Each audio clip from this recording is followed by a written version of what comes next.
Welcome to Grand Prairie Update. I'm Terry Briggs. And I'm Don Johnson. Here's what's happening in your city.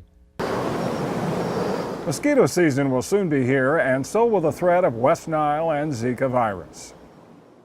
Last year, Grand Prairie had 4 human cases of West Nile, along with 58 mosquito samples that tested positive for that disease. There were 3 travel-related cases of Zika virus and 1 case of CHIKV. City officials expect West Nile will continue to be the biggest problem in 2017. Our focus still remains on West Nile because we know that West Nile is here in the mosquito population like it has been for numerous years, and it remains our #1 risk as far as transmission to humans and causing disease. To be ready, the city is adding personnel and equipment to its Fight the Bite plan. That plan includes collecting mosquito samples for testing, using insecticide on sites of standing water, and spraying insecticide in an area where there is a positive sample or a human infection. Residents can also do their part to fight the bite by following these tips. Get rid of standing water around your home.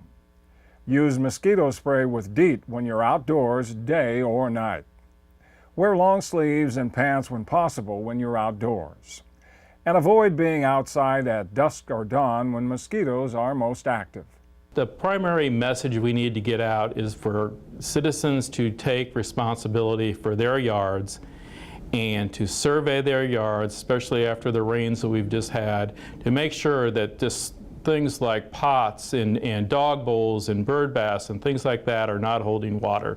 To get more information and to stay up to date during mosquito season, visit gptx.org/fightthebite.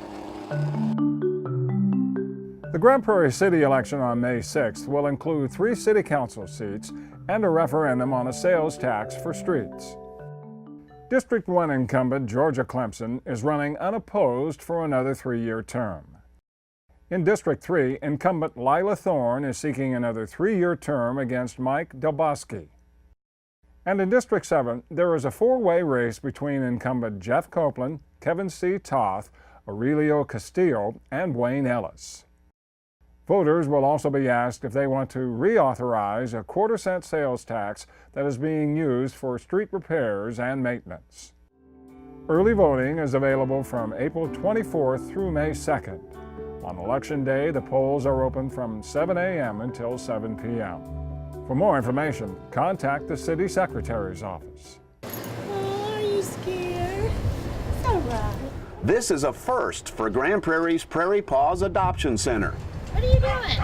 5 dogs who on this morning find themselves on their way to jail. That's right, jail. But in this case, that makes them 5 lucky dogs. We tried to pick dogs that typically get overlooked in the shelter. We picked some that have been here for a little while longer.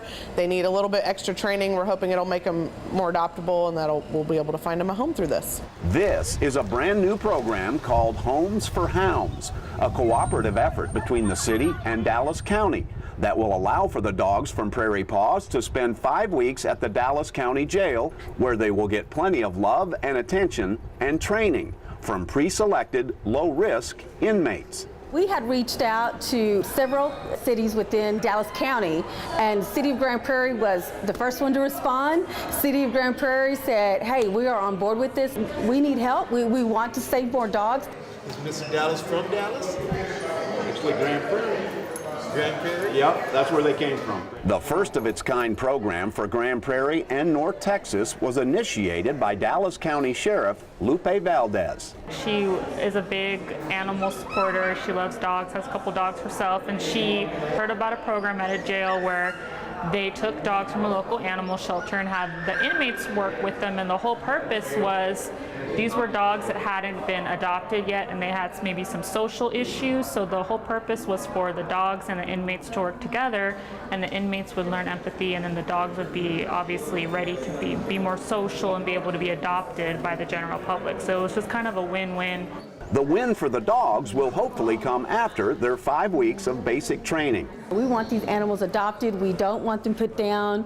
Our goal is to get them to a loving home. We're hoping that by getting them trained, doing basic obedience, how to be socialized, that will increase their chances of getting adopted.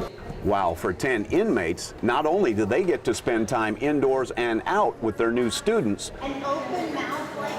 but they are getting some very valuable training too, from animal care professionals. So remember on Friday we talked a little bit about signals? It's a skill set. I mean, it is a skill to be able to train a dog. That is a skill. It's a vocational trade. We're always looking for new programs and ways for our inmates to have services that will help them when they get out. Any type of experiences was going to help them when they try to apply for jobs.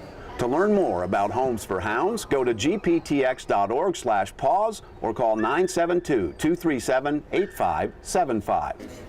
Any interest from bank account? No, we don't know. You don't have do you have a bank account? Hard to believe, but it's tax season again. In Grand Prairie, the AARP is offering a free service to help elderly and low-income residents fill out and file their tax forms. The tax service is available Monday and Wednesday from 11 a.m. until 3 p.m. through April 17th at the Veterans Event Center. If you decide to use the service, be sure to bring last year's tax return, your 1099 forms, and W-2 statements. Officials say the professional preparers follow strict rules to protect that information. Every counselor and greeter to the program has to take what they call a standards of conduct test. That explains that we're supposed to protect the taxpayers' Social Security information, any information they have on W-2s or 1099 forms for their tax return. We do not discuss this with anybody else.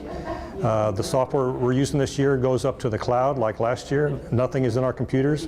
We do not keep any paperwork on any documents that they bring to us. The organization says Grand Prairie is one of the busiest locations for the tax service. That's it for this edition of Grand Prairie Update. Hope you can join us next time.